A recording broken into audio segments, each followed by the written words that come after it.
یہ لکھا ہے کہ حضرت عمر فاروق رضی اللہ تعالیٰ عنہ کے دور میں بھی کس طرح کا واقعہ پیش آیا۔ وہ ایک نوجوان تھا، حسین و جمیل تھا، اللہ نے حسن عطا کر رکھا تھا بڑا۔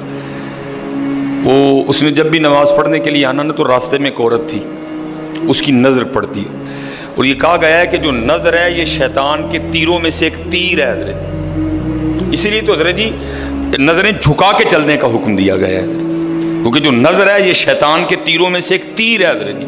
پڑھ تو یہ ایک دفعہ جاتی ہے لیکن کتنی دنوں تک حضرت اس نظر کا جو اثر ہے وہ دل سے نہیں جاتا حضرت۔ اپنی نظریں بڑی سنبھالو حضرت، اپنی نظریں بڑی سنبھالو حضرت۔ وہ اس کی تو نظریں پاک تھیں لیکن راستے میں ایک عورت تھی، اس کی پاک نہیں تھی۔ اس نے آتے جاتے جاتے آتے آتے جاتے اس کو دیکھنا، شیطان نے اپنا کام کرنا شروع کر دیا۔ اس نے ایک دن کیا کیا، اس نے اپنی خادمہ سے نا اپنی خواہش کا اظہار کیا، میرا دل کرتا ہے کہ اس نوجوان سے نا تنہائی ملے، لیکن ملے تو ملے کس طرح۔ وہ جو خادمہ تھی ذرا پکی عمر کی تھی، اس نے کہا یہ تو کوئی مشکل کام نہیں ہے، آج ہی رات کو بات بنا دیتی۔ وہ جب عشاء پڑھ کے وہ نوجوان مسجد سے نکلا نا، وہ خادمہ راستے میں کھڑی ہو گئی، اس کو روک لیا، اس کو 2-3 احادیث سنائیں، 2-3 آیات مبارکہ سنائیں کسی کے کام آنے کے حوالے سے۔ ہمارے گھر میں مرد کوئی نہیں ہے، کچھ وزنی سا سامان اٹھانا ہے، اگر آپ اٹھا دیں تو بڑی نوازش ہوگی، اللہ راضی ہوگا، اللہ کے رسول راضی ہوں گے، کہ کوئی مسئلہ نہیں۔ اسی طرح ہوا حضرت، وہ گھر لے گئی، پچھلے کمرے میں لے گئی، وہ جیسے کمرے میں داخل ہوئے وہ عورت پہلے موجود تھی، اس نے جناب اندر سے چٹکنی لگا لی اور اس کے سامنے اپنی خواہش کا اظہار کیا۔ جیسے میں نے کہا نا بڑا مشکل موقع ہوتا ہے، لیکن وہ نوجوان ہماری طرح کا نوجوان نہیں تھا، وہ قرآن والا نوجوان تھا، اس کا تعلق قرآن سے مضبوط تھا۔ اس کو یہی آیت یاد آئی، وَلِمَنْ خَافَ مَقَامَ رَبِّهِ جَنَّتَانِ، جو اپنے رب کے حضور کھڑا ہونے سے ڈر گیا، موقع بھی تھا، طاقت بھی تھی، عمر بھی تھی، خواہش بھی تھی، پھر بھی ڈر گیا، نہیں نہیں نہیں میرا اللہ دیکھ رہا ہے، میں کل اپنے اللہ کے حضور کون سا منہ لے کے جاؤں گا، کس طرح اللہ اور اللہ کے رسول کی بارگاہ میں کل جاؤں گا، سارا کچھ کر سکتا تھا، کوئی تیسرا نہیں تھا، لیکن کیا نہیں، میرا اللہ دیکھ رہا ہے۔ وہ ایسا خوف طاری ہوا، ایسا خوف الہی طاری ہوا، غش کھا کے گر گئے نیچے، اور ڈر گئی۔ آگے بڑھ کے کسی نے نبض نہیں دیکھی کہ زندہ ہے کہ شہید ہو گئے، انہوں نے سمجھا کہ شاید مر گئے۔ اس نے دروازہ کھٹکھٹایا، باہر سے اس نے خادمہ نے دروازہ کھولا، اس نے کہا یہ تو مر گیا۔ اس نے کہا یہ بھی کوئی مشکل بات نہیں، بھائی نام تو اس پہ لگے گا نا جس کے گھر سے لاش برآمد ہوگی، تم ٹانگیں پکڑو میں ہاتھ پکڑتی۔ انہوں نے تھوڑا سا محنت مشقت کر کے نا اٹھا کے جو باہر کوڑا پھینکنے کی جگہ تھی نا اس نوجوان کو پھینک دیا۔ اب رات پڑ گئی، بیٹا گھر نہیں آ رہا، باپ پریشان تھا۔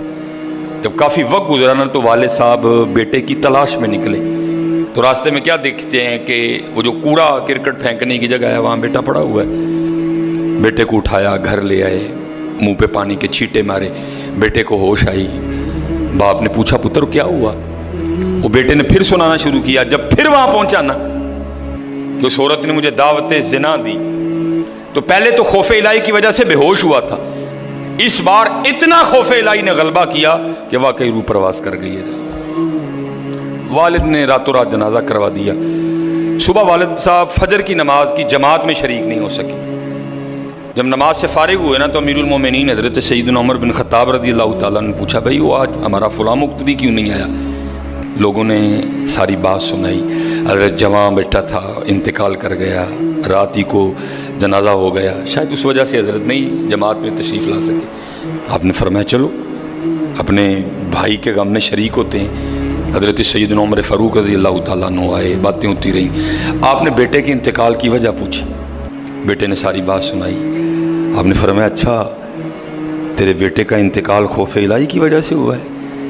تو اللہ تو فرماتے ہیں وَلِمَنْ خَافَ مَقَامَ رَبِّهِ جَنَّتَانِ، اور جو ہمارے رب حضور کھڑا ہونے سے ڈر گیا اس کے لیے 2 جنتیں ہیں۔ تو چل پھر مجھے ذرا اپنے بیٹے کی قبر پہ لے کے چل حضرت ہے۔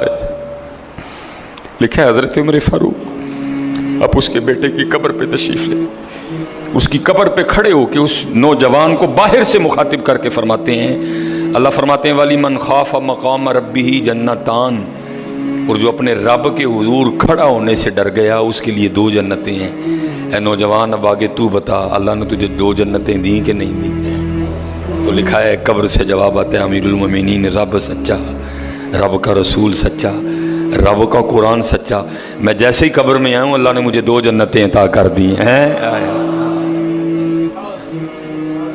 بچو اس سے بچو حضرت، اس دور کا سب سے بڑا فتنہ حضرت، اس سے بچو حضرت، اور خود نہیں بچا جاتا حضرت، اپنے اللہ کے حضور بار بار گڑ گڑاؤ یا اللہ سانو بچا لے۔ اور پھنسایا حضرت ہمیں انہوں نے اس طرح ہے، ہمارے معاشرے کو انہوں نے اس طرح کا بنا دیا ہے کہ یہاں زنا بالکل بری چیز نہیں سمجھی جا رہی، لوگ فخر سے بتاتے ہیں، اور یہ قرب قیامت کی نشانی ہے۔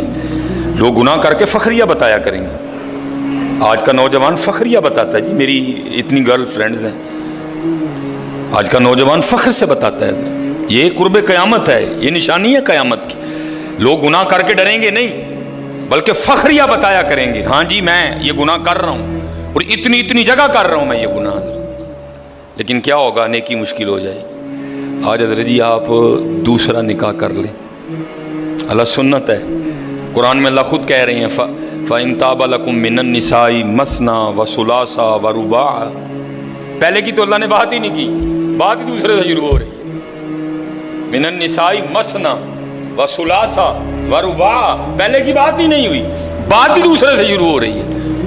جتنی مرضی گرل فرینڈ رکھ لیں آپ کو کوئی برا نہیں سمجھے گا، بلکہ لوگ آپ کے جانے کے بعد بڑا خوش ہو گئے کہ یار بڑا رنگین مزاج آدمی ہے۔ لیکن حضرت آپ دوسرا نکاح کر لیں اسی وقت آپ لوگوں کے کاغذوں میں 2 نمبر ہو جائیں گے حضرت۔ پیکے بھی ناراض، سونے بھی ناراض، پرا بھی ناراض، سالہ بھی ناراض، ہیں جی چھوٹا بھی ناراض، وڈا بھی ناراض ہے۔ یہ کیا ہے؟ یہ قرب قیامت ہے حضرت۔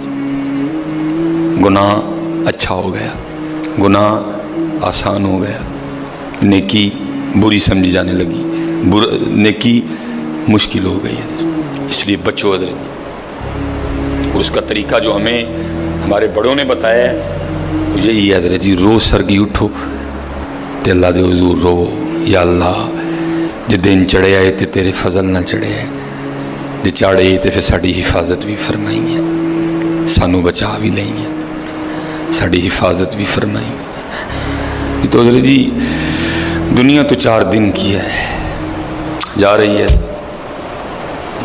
کالے وال مسافر ہوئے چٹیاں ڈیرے لائے، کالے وال مسافر ہوئے چٹیاں ڈیرے لائے، ویکھ محمد بخشا موت سے نہیں آئے۔